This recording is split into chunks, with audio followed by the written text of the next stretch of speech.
અત્યારના હાલના મહત્વપૂર્ણ સમાચાર અને તેનાથી કરીએ બુલેટિનની શરૂઆત। તો ગાંધીનગરમાં કેબિનેટ કક્ષાના મંત્રી નરેશ પટેલે પદભાર સંભાળ્યો છે। આદિવાસી વિકાસ અને કુટીર ઉદ્યોગ મંત્રી તરીકે નરેશ પટેલે ચાર્જ સંભાળ્યો છે। આદિવાસીના પ્રશ્નોના નિરાકરણ લાવવાની નરેશ પટેલ દ્વારા બાંહેધરી પણ આપવામાં આવી છે। તો ગાંધીનગરમાં મંત્રી નરેશ પટેલે પદભાર સંભાળ્યું છે। આદિજાતિ વિકાસ કાર્યોના મંત્રી નરેશ પટેલ અને તેઓએ ધનતેરસના દિવસથી પદભાર સંભાળ્યો છે। ત્યારે આદિવાસી જાતિના પ્રશ્નોના નિરાકરણ માટે હવે નરેશ પટેલ કામ કરશે, ત્યારે તેમને શુભકામનાઓ આપવામાં આવી રહી છે।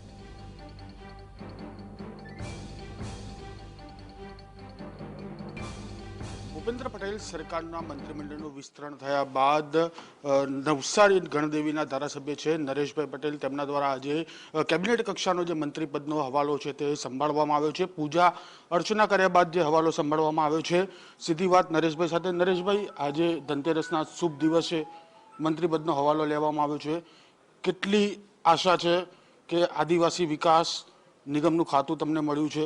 આદિવાસી લોકોના હિત માટે કયા પ્રકારના કાર્યો થશે હવે? ખાસ કરીને આપના માધ્યમ દ્વારા અમારું શીર્ષ નેતૃત્વનો હું આભાર માનું છું।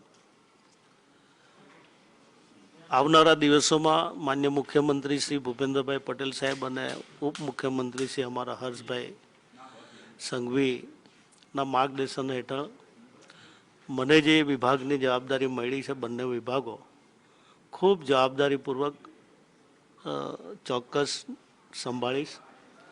અને આવનારા દિવસોમાં બંને વિભાગ એવા છે કે પ્રજાની સુખાકારી માટે અનેક યોજનાઓ દ્વારા જે પણ કામ કરવા હશે એ કામ કરી શકાય એવા બંને ડિપાર્ટમેન્ટ છે। એટલે હું ચોક્કસ ખૂબ પ્રમાણિકતા સાથે આવનારા દિવસોમાં ગુજરાતના એક પ્રજાના સેવક તરીકે કામ કરવાના મારા પ્રયત્ન હશે। ઉમરગામથી લઈને અંબાજી સુધી વાત કરવામાં આવે તો આદિવાસી પટ્ટો આવેલો છે, ત્યાં આગળ ઘણા આદિવાસી લોકોના પ્રશ્નો પણ હજુ યથાવત જોવા મળી રહ્યા છે, તે પ્રશ્નોને લઈને કઈ રીતે કામ કરશો? આ વણથંભી વિકાસ યાત્રા હોય છે। હું ચોક્કસ જે રીતે ભારતીય જનતા પાર્ટીએ સમગ્ર આદિવાસી વિસ્તારમાં ખૂબ સારા કામો કર્યા છે, યશસ્વી વડાપ્રધાન આદરણીય નરેન્દ્રભાઈ મોદી સાહેબ ગુજરાતના તત્કાલીન મુખ્યમંત્રી તરીકે જ્યારે જવાબદારી સંભાળતા હતા એ સમયથી જ આદિવાસી સમાજની ખૂબ ચિંતા કરવામાં આવી છે। અને એમણે જે ચીલો પાડ્યો છે એ જ ચીલાએ મારા પહેલાંના મંત્રીઓએ પણ કામ કર્યું છે, અમારી સરકાર પણ એમાં આગળ વધી રહી છે। સાથે કુટીર ઉદ્યોગનું પણ ખાતું તમારી જોડે છે, તો એ ઉદ્યોગોને કઈ રીતે વેગ મળશે હવેથી? કઈ રીતે તે ઉદ્યોગો તરફ કામ કરવામાં આવશે? અમારા આદરણીય વડાપ્રધાન શ્રી મોદી સાહેબનું ખૂબ સારું વિઝન છે। આત્મનિર્ભર જ્યારે ભારત બની રહ્યો હોય તે સમયે આ જે વિભાગ છે એ એકદમ શ્રમજીવીઓ માટે અને એક રોજગારી, જેને રૂરલમાં પણ રોજગારી કેવી રીતે ઊભી કરી શકાય એ પ્રકારનું આ ડિપાર્ટમેન્ટ છે। એમાં પણ ધીરે ધીરે પૂરા અભ્યાસ સાથે આવનારા દિવસોમાં લોકો વચ્ચે લોકોને કેવી રીતે મદદ કરી શકાય એ મારા પ્રયત્ન હશે।